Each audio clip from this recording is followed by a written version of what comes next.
High ভগবান, সমস্ত ফসল জলের অভাবে নষ্ট হয়ে গেল। ভগবানের কাছে নালিশ জানিয়ে কি হবে? ফসল ফলানোর জন্য জল দিতে লাগে। ভাই নন্দ, আমার জমির পাশেই তো তোমার পুকুর, একটু জল দিয়ে দাও না ভাই। তোমার জমিতে জল দি আর আমার পুকুর শুকিয়ে সব মাছ মারা যাক, কি বুদ্ধি তোমার ধনঞ্জয় দাদা। আমার তো এইটুকুই জমি ভাই, এতে আবার কতই বা জল লাগবে। তাছাড়া সামনে বর্ষা চলে আসছে, তখন তোমার পুকুর আবার জলে ভরে যাবে। দিনের যা পরিস্থিতি, এবছর যদি সেরকম বৃষ্টি না হয় তাহলে কি হবে? না দাদা, আমি তোমাকে জল টল দিতে পারবো না। সব কিছু তো শেষ হয়ে গেল, আর থেকেই বা কি হবে? যাই, এখন বাড়ি যাই। কি গো, আজ এত তাড়াতাড়ি বাড়ি চলে আসলে যে? জমিতে আর কিসের জন্য থাকবো? কেন, কি হয়েছে? একটা ফসলও বেঁচে নেই, সমস্ত ফসল জলের অভাবে নষ্ট হয়ে গেল। এ কি বলছো গো? নন্দলালকে বলে তার পুকুর থেকে জল দিলেই তো পারতে। বলেছি গো বলেছি, তার কত হাতে পায়ে পড়েছি, তবুও শুনলো না। বলল যে তার পুকুরে নাকি জল শুকে মাছ মারা যাবে, তাই ও জল দিতে পারবে না। তাহলে এখন কি করবে? কি আর করব বলো, না খেতে পেয়ে অনাহারে মরা ছাড়া আর কোনো উপায় নেই আর। শোনো শোনো শোনো, মহারাজের পক্ষ থেকে সমস্ত গ্রামবাসীকে জানানো যাচ্ছে যে আগামী 3 মাসের মধ্যে এক বিশাল কুমড়োর প্রতিযোগিতা ঘোষণা করা হচ্ছে। যার কুমড়ো আকার আয়তনে বড় হবে, মহারাজ তাকে 1000 স্বর্ণ মুদ্রা পুরস্কার হিসাবে দেবে। শোনো শোনো শোনো। কিছু কি শুনলে গিন্নি? 1000 সোনার মুদ্রা? শুনেছি গো শুনেছি, যেমন করেই হোক এই প্রতিযোগিতা আমাদের জিততেই হবে। আগামীকাল হাটে গিয়ে আমি সব থেকে ভালো বীজটাই নিয়ে আসবো। হ্যাঁ হ্যাঁ, সব থেকে দামি বীজটাই নিয়ে আসিও কিন্তু। গিন্নি, ও গিন্নি, কোথায় গেলে? একটু জল দেবে? হ্যাঁ, এই নাও। এত দূর পথ গিয়ে আবার ফেরত আসাতে হাঁপিয়ে গেলাম গো। তা বুঝি পেলে কুমড়োর বীজ? হ্যাঁ পেলাম, তবে তবে কি? ভালো বীজটা পেলাম না গো। কে যেন হাটের থেকে সমস্ত ভালো বীজটা নিয়ে চলে গেছে। কি বলছো? তা কে নিয়ে গেল এতগুলো বীজ? সেটা তো বলতে পারবো না গিন্নি। তাহলে দাও, যেটা পেয়েছো সেটাই রোপণ করে দিই। হ্যাঁ, এই নাও, রোপণ করার পরে হালকা করে জল দিয়ে দিও কিন্তু। আচ্ছা ঠিক আছে। এই দেখো, কুমড়োর বীজটা রোপণ করে দিলাম। এখন সময় মতো জল আর সার দিলেই হবে। সেটা নিয়ে তুমি ভেবো না, আমি সময় মতো ঠিক জল সার দিয়ে দেব। হাটে গিয়ে সব থেকে ভালো বীজ সমস্তটাই নিয়ে চলে এসেছি। এরপর দেখি কে কি করে আমাদের হারাতে পারে। বাহ, বেশ বুদ্ধি তো তোমার। দেখলে হবে গিন্নি, অনেক খরচা আছে।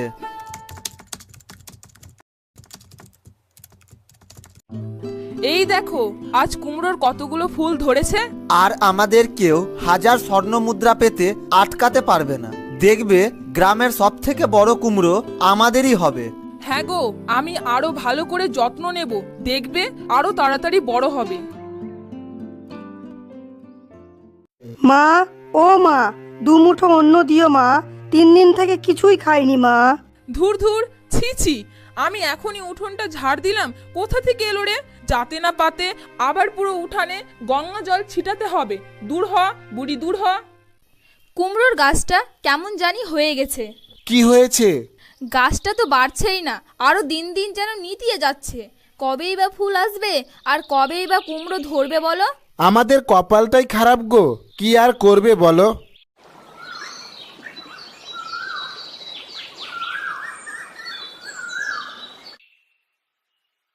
মা গো, ও মা, 2 মুঠো অন্ন দাও গো মা, 3 দিন ধরে কিছুই খাইনি। একটু থামো মা, দিচ্ছি।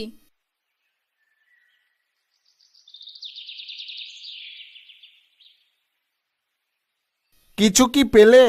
না, কিছুই খুঁজে পাচ্ছি না।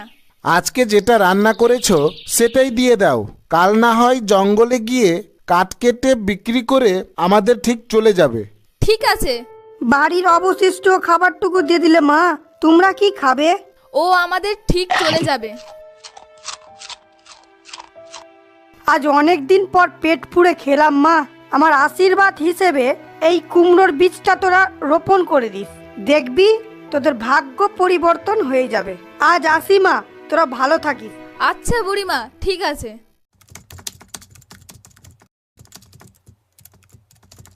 এবার মনে হয় ঈশ্বর আমাদের ওপর মুখ তুলে চেয়েছে গো। সবই বুড়িমায়ের আশীর্বাদ। জয় বুড়িমায়ের জয়। দিদি, ও দিদি, কি করছো গো দিদি? এই তো কুমড়ো গাছে জল দিচ্ছি। বাহ, কত বড় বড় কুমড়ো হয়েছে গো দিদি। ভগবান আমাদের ওপর মুখ তুলে চেয়েছে রে ভানু। ভগবান না ছাই, দেখাচ্ছি তোমাদের জেতার আশা আশাই থেকে যাবে। কিছু বললি ভানু? না দিদি, কিছু না, আজ আসি তবে। আচ্ছা ঠিক আছে, আয় তবে।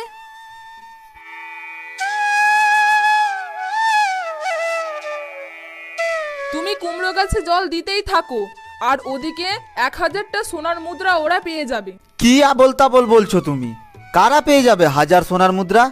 লতা দিদিদের বাড়িতে এক বিশাল কুমড়ো ধরেছে, প্রায় 40-50 কেজি তো হবেই।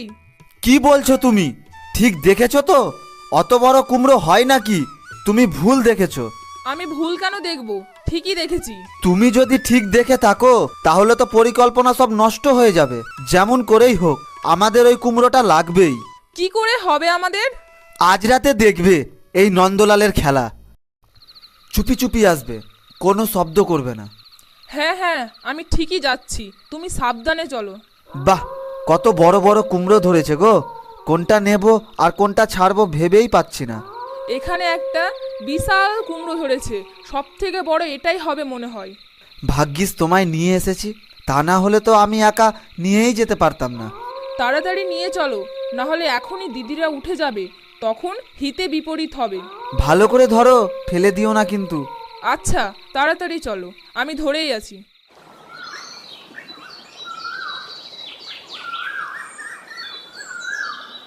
সর্বনাশ হয়েছে গো। আমাদের সব থেকে বড় কুমড়োটা চুরি হয়ে গেছে। কি বলছো? দেখি দেখি। হাই ভগবান, সব দিয়েও কেড়ে নিলে। দুঃখ করিও না, এখনো আমাদের একটা উপায় আছে। কি বলছো? আর কোন উপায় আছে? আমাদের পোড়া কপালে যা হবার তাই হবে গো। আমাদের পুরাতন গাছে একটা বেশ বড় কুমড়ো ধরেছে, আজ সেটা নিয়েই প্রতিযোগিতাতে যাও। যে আমাদের কুমড়ো চুরি করেছে সে যদি প্রতিযোগিতায় যায় তার সমান কোনো কুমড়ো হবে না, শুধু শুধু যাওয়া হবে গো। দেখোই না যা হয়, এই কুমড়োটাও বেশ বড়। যদি সেই কুমড়োটা না যায় তাহলে তো এই কুমড়োটা জিতেই যেতে পারে। আচ্ছা ঠিক আছে, তুমি যখন বলছো তাহলে গিয়েই দেখি। ঠিক আছে, এসো তাহলে। দুগ্গা দুগ্গা। ছি নন্দলাল, ছি। তোমাকে আমি নিজের ভাই মনে করতাম, আর আজ তুমি আমার সর্বনাশ করেছো। ঈশ্বর তোমার বিচার ঠিকই করবে। কি আবোল তাবোল বলছো ধনঞ্জয় দাদা? আমি তোমার কি সর্বনাশ করলাম? বুঝতে পারছো না নাকি বুঝতে চাইছো না নন্দলাল? রাতের অন্ধকারে আমার বাড়ির উঠোন থেকে কুমড়ো চুরি করতে একবারও তোমার বিবেকে বাঁধলো না? আমি আমার পরিশ্রমে এত বড় কুমড়ো ফলিয়েছি, চুরি করতে কেন যাব? তোমার ভেতরে এত হিংসা, আমার সফলতাকে তুমি চুরি বলছো? মাথার ওপর ঈশ্বর আছে নন্দলাল, এত বড় পাপ তিনি কিছুতেই মেনে নেবে না। এর শাস্তি তুমি পাবেই, দেখে নিও। সবাই শোনো, রাজামশাই উপস্থিত হয়েছে। এখন সবার কুমড়োর ওজন মাপা হবে। প্রথমে দামোদরের কুমড়োর ওজন করা হবে।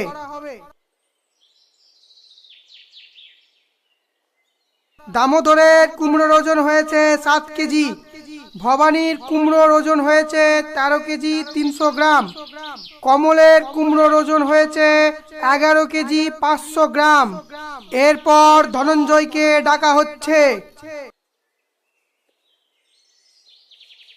ধনঞ্জয়ের কুমড়োর ওজন হয়েছে 28 কেজি 700 গ্রাম। এরপর নন্দলালকে ডাকা হচ্ছে। নন্দলালের কুমড়োর ওজন হয়েছে 45 কেজি। 45 কেজি।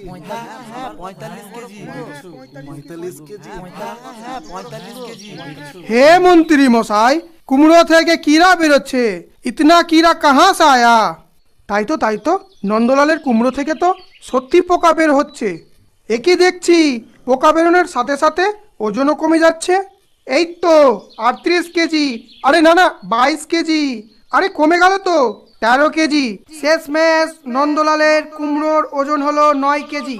এরই মধ্যে আজকের কুমড়োর প্রতিযোগিতায় বিজয়ী হয়েছেন শ্রীমান ধনঞ্জয় বিশ্বাস। মহারাজ তাকে স্বর্ণ মুদ্রা দিয়ে পুরস্কৃত করবে। দেখলে নন্দ, অসৎ পথে মানুষ কখনো জয়ী হতে পারে না। হ্যাঁ ধনঞ্জয় দাদা, আমি আমার ভুল বুঝতে পেরেছি। তুমি আমাকে ক্ষমা করে দাও। এবার থেকে আমি সৎ পথে চলবো আর মানুষের উপকার করবো।